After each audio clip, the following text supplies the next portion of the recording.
customer mentioned that the engine was running rough and that the check engine light was on. To confirm the complaint, I started the engine and observed that it indeed ran rough. I then connected a scan tool to retrieve diagnostic trouble codes and found the following: P0113, intake air temperature sensor, 1 circuit high, bank 1, P0303, cylinder 3 misfire detected, P1603, engine stall history, and P1605, rough idling.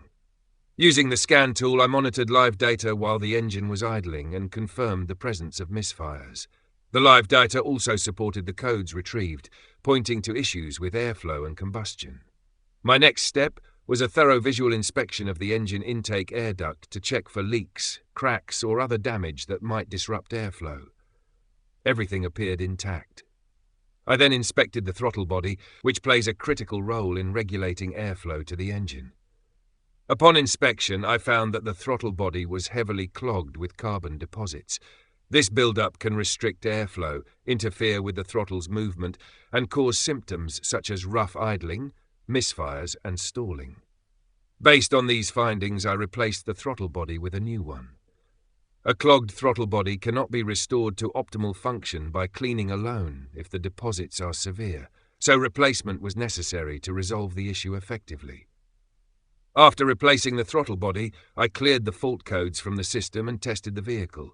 The engine operated smoothly, with no misfires or rough idling. A road test confirmed that the vehicle performed as expected, and the check engine light did not return.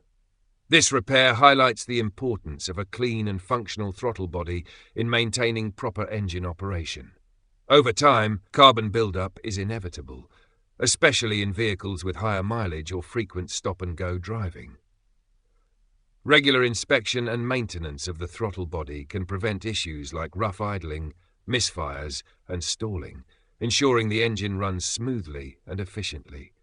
By systematically diagnosing the problem and addressing the root cause, I was able to restore the vehicle to its proper performance.